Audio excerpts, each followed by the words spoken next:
네, 크롱님들 반갑습니다. 박종환 작가입니다. 자, 비트코인 가격이 주요 변곡점을 연이어서 하방 이탈하면서 비트코인이 유의미한 조정을 받고 있습니다. 알트코인에서는 더 크게 유출이 나타나고 있는데요. 과연 시장은 더 깊은 조정을 받을지, 반등 가능성은 열려 있는지 살펴보겠습니다. 네, 오늘 영상이 도움이 되셨다면 구독, 좋아요, 댓글, 알림 설정 정중히 부탁드리겠습니다. 네, 먼저 거시경제 상황부터 살펴봐야 됩니다. 현재 시점에서 가격의 추가적인 조정을 가지고 온 요인에는 거시경제 이벤트들이 있는데요. 우선 뉴욕 증시 3대 주가 지수 살펴보면은 3대 주가 지수가 4월째 하락으로 마감을 했고, 러셀 2000 지수도 또 연이어서 0.96% 크게 하락을 했습니다. 어제 발표된 거시경제 지표 결과로 인해서 금리 인하에 대한 기대감이 떨어졌고, 투자자들이 위험 회피로 대응을 하고 있습니다. 자, 그럼 어제 어떤 지표들이 발표되었는지 한번 살펴보면은, 우선 가장 주목해야 되는 것은 2분기 GDP 확정치입니다. 자, 이 결과가 전기 대비 연율로 3.8%가 나왔는데요. 1분기 마이너스 0.5%와 비교했을 때 크게 상승을 했고, 잠정치 대비로도 크게 상승을 했습니다. 2023년 3분기 4.7% 이후로는 가장 높은 성장률을 보였습니다. 이 얘기는 미국의 경기가 살아있다는 의미로 해석을 할 수가 있죠. 그리고 내구재 수주 지표도 크게 상승 국면을 보였는데요. 이 지표는 기업의 설비 투자 흐름을 가늠할 수 있다는 점에서 미국 제조업 활동을 예측하는 지표로 주로 활용이 됩니다. 그런데 이전치 마이너스 2.7%보다 월등하게 상회를 한 데다가 예상치도 크게 상회를 했기 때문에 역시나 경기가 살아있다, 이런 시그널을 줬습니다.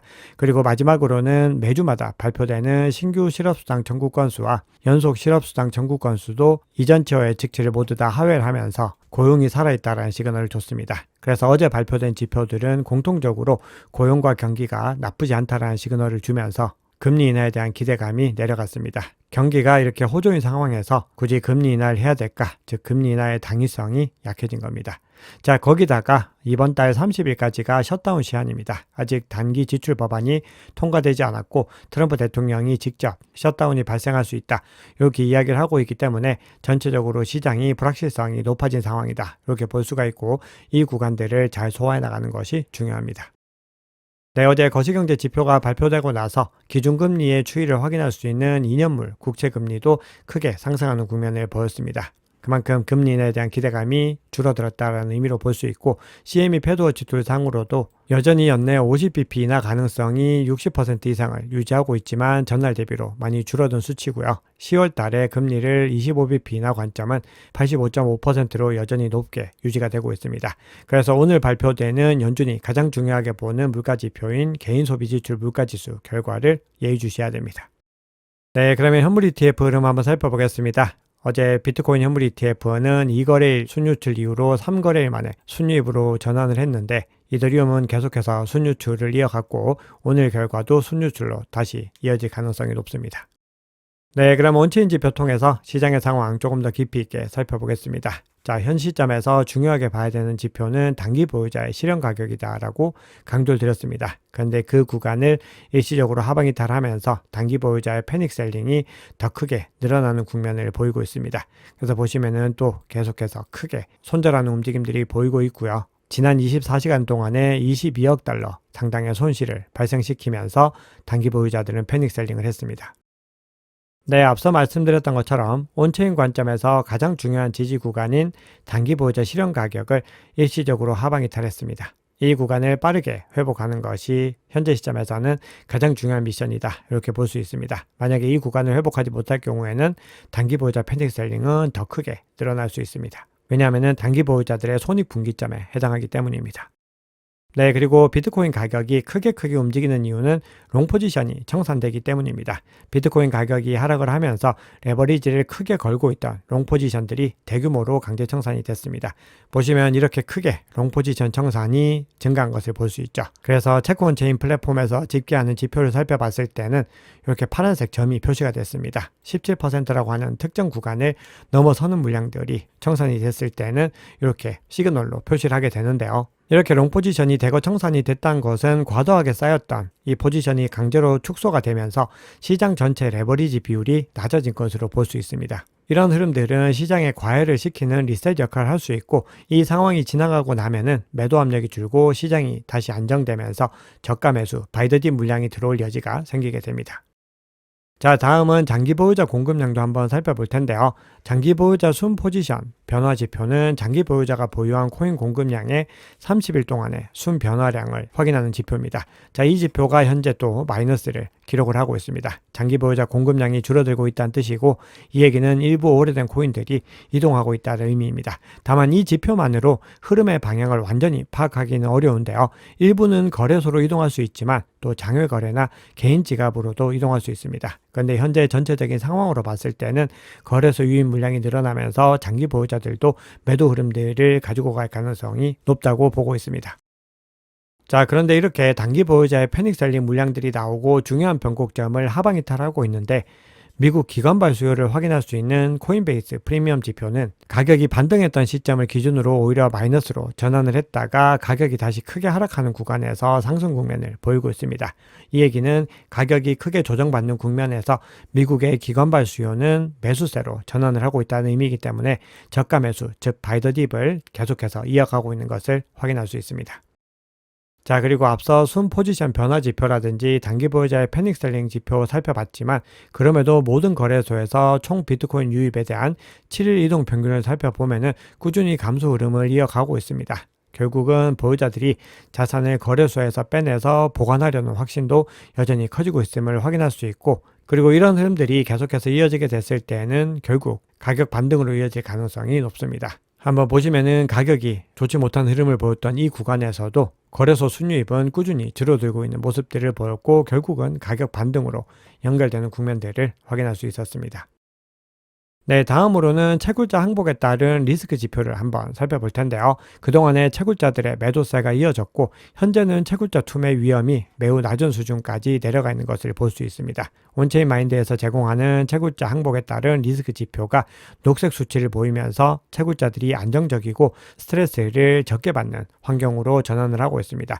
즉, 채굴자 매도 압력이 많이 줄었다는 의미이고, 과거 패턴상으로 봤을 때 이렇게 저위험 구간으로 접어들었을 때는 공급 압력이 줄어들면서 수요 변동성이 더 많이 늘어날 수 있는 여력이 생겨나게 됩니다. 그리고 강한 상승세에 앞서는 경우가 많았습니다. 한번 보시면은 이 구간까지 떨어진 이후에 결국은 가격이 반등세로 연결되는 흐름들을 가지고 왔습니다. 자, 마지막으로 스테이블코인 시가총액 한번 살펴볼 텐데요. 현재 스테이블코인의 시가총액이 처음으로 3천억 달러를 돌파했습니다. 구체적으로는 24시간 동안에 0.13% 증가하면서 3,077억 달러를 기록을 하고 있습니다. 이 얘기는 온체인 관점에서 예비 유동성이 계속해서 꾸준히 드러나고 있었다는 의미입니다. 다만 한 가지 변수는 거래소 내의 스테이블 코인 잔고는 아직까지 반등세를 이어가지 못하고 있기 때문에 여전히 신중한 움직임을 보이고 있고, 결국은 시장의 불확실성이 일정 부분 해소가 될 때 이 예비 유동성이 다시 거래소로 유입이 되면서 비트코인을 비롯한 암호화폐 매입에 활용될 수 있습니다. 네, 그러면 시장의 중요한 이슈들 한번 점검해 보겠습니다. 자, 마이클 세일러 스트래티지 CEO가 비트코인을 팔지 말라, 이렇게 본인 X를 통해서 전하고 있습니다. 단기 보유자들의 패닉 셀링이 이어지는 구간은 장기 투자자 관점에서는 매지 포인트를 확인하는 구간이고, 매도세에 동참하는 구간이 아니다라는 부분들을 강조하고 있습니다. 자, 그리고 미국의 SEC가 새로운 상장 규칙 변경안에 따라서 해시덱스의 나스닥 크립토 인덱스 US ETF를 승인을 했습니다. 이 인덱스 ETF에는 비트코인과 이더리움, XRP, 솔라나, 그리고 카르다노, 체인링크, 아발란체, 유니스왑 같은 좀 굵직굵직한 코인들이 포함되어 있습니다. 그리고 10월 달에 XRP와 솔라나 현물 ETF 승인이 다가오고 있기 때문에 10월 달에는 대규모로 알트코인 ETF들이 시장에 출시될 가능성이 매우 높습니다. 자, 그리고 모건 스탠리가 암호화폐에 대해서 긍정적인 포지션을 계속해서 이어가고 있는데요. 향후 몇 주 안에 암호화폐를 중심으로 자산 배분 전략을 출시할 계획이다, 이렇게 이야기를 하고 있습니다. 고객별로 배분 퍼센트를 설정을 해가지고 더 적극적으로 본인들의 고객들에게 암호화폐 투자를 이어갈 수 있도록 환경을 만들겠다라는 의미로 볼 수 있습니다. 그리고 모건 스탠리의 이 트레이드는 2026년 내년 상반기에 비트코인과 이더리움, 솔라나 현물 거래를 지원할 예정이라고 합니다. 자, SEC가 패스트 트랙을 통해서 알트코인 현물 ETF 승인을 간소화해서 빠르게 더 많이 승인이 될 수 있는 환경을 만들었는데요. 자, 이번에는 CFTC의 차기 위원장 최종 후보에도 친암호화폐 인사가 거론이 됐습니다. 백악관은 위원장 후보로 전 CFTC 위원과 전국 신용협동조합 관리국 국장을 고려 중이라고 밝혔는데, 이 두 사람 모두가 친암호화폐 성향인 것으로 알려졌다고 합니다.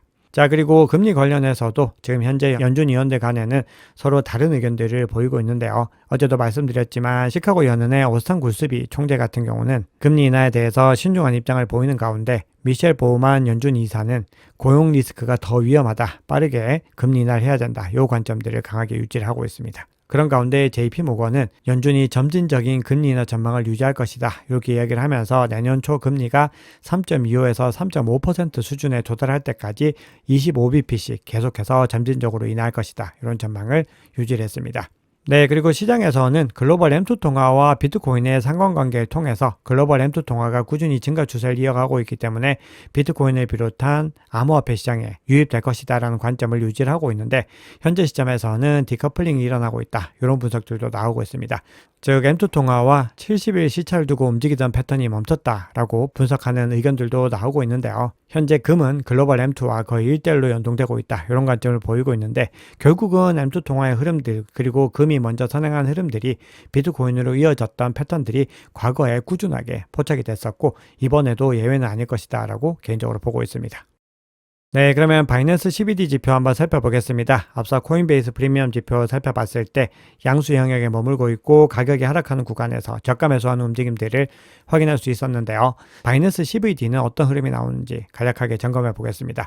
현재 파이어 차트 상으로 가격이 하락하는 구간에서 109K에서 빠르게 매수벽이 급조가 되면서 가격이 반등하는 데 성공을 했고요. 현재 시점에서는 108K에 가장 뚜렷하게 매수벽이 포착이 되고 있습니다. 이 구간 하단으로는 가격을 더 내리지 않겠다 라고 하는 매수세의 의지를 확인할 수 있습니다. 자, 그리고 매도벽 같은 경우는 현재 115K와 120K에 형성이 되어 있고 가장 뚜렷한 것은 120K에 형성이 되어 있습니다. 자, 고래들의 움직임 한번 살펴봤을 때 그동안에 계속해서 매집 추세를 보였던 갈색 고래가 일정 부분 매도세로 전환을 하고 있고, 그동안 물량을 던졌던 나머지 주체들을 모두 다 여전히 매도세를 보이고 있기 때문에 전체 주문량에서는 매도세가 계속해서 우위를 보이고 있습니다. 네, 그러면 비트코인 차트 한번 살펴보겠습니다. 비트코인 가격이 방금 109K를 하회했다가 다시 촬영시점 기준으로 109K를 상회를 하고 있는데요. 현재 차트 관점에서 가장 중요하게 봐야 되는 것은 122평선을 하방 이탈한 부분에 있습니다. 거기다 앞서 말씀드렸듯이 단기 보유자 실현 가격까지 하방 이탈한 상황이기 때문에 전체적으로 시장은 하락 추세로 전환을 했고, 빠르게 이 두 개 구간을 회복하지 못하면은 하락 추세가 당분간 더 깊어질 가능성도 염두에 둬야 됩니다. 현재 RSI 상으로 40을 하회하고 있고 MACD 상으로도 하락 국면들이 더 깊어지고 있는 것을 볼 수 있습니다. 그리고 차트 상으로는 표시하지 않았는데 일목균형표 상으로는 전환선이 다시 기준선을 하방 이탈하면서 데드크로스가 포착이 되고 있습니다. 그래서 전체적으로 약세 국면을 보이고 있는 가운데서 이 국면들을 이어가기 위해서 중요한 변곡점 두 곳을 빠르게 회복하는 부분들을 확인하셔야 됩니다. 그리고 큰 거래량을 동반하면서 이 중요한 변곡점을 상방 돌파하는 구간들을 또 중요한 돌파 매수 구간으로서 활용할 수 있고, 만약에 현재 구간에서 추가적으로 더 조정을 받는다라고 했을 때는 또 108K를 중심으로 해서 중요한 지지 구간들 확인하시는 것이 좋습니다. 앞서 108K에서 매수벽이 형성되어 있었는데 그 구간들을 주목하면서 장기 투자 전략 관점에서 바이더집 저가 매수를 이어가는 것이 가장 정석적인 대응 전략입니다. 현재 청산 히트맵 상으로 봤을 때 108K와 108.4K에 롱 포지션이 형성되어 있고, 숏 포지션은 110.2와 112.4K에 뚜렷하게 밀집이 되어 있는 것을 확인할 수 있습니다. 그래서 만약에 추가적으로 108K까지 내려가서 하방 이탈하게 됐을 때는 이 구간들까지 청산하고 갈 가능성도 배제할 수 없는 상황이고, 반등하고 올라가서 122평선을 회복하게 됐을 때는 또 숏포지션을 청산하면서 크게 반등할 수 있는 구간들도 여전히 열려 있습니다. 그렇기 때문에 현재 시장은 중요한 변곡점에 놓여 있고, 이 구간들을 어떻게 움직이느냐에 따라서 대응 전략들을 다르게 가져가셔야 됩니다. 네, 오늘 준비한 얘기는 여기까지입니다. 여러분, 오늘 영상이 도움이 되셨다면 구독, 좋아요, 댓글, 알림 설정 정중히 부탁드리겠습니다. 지금까지 박 작가였습니다. 감사합니다.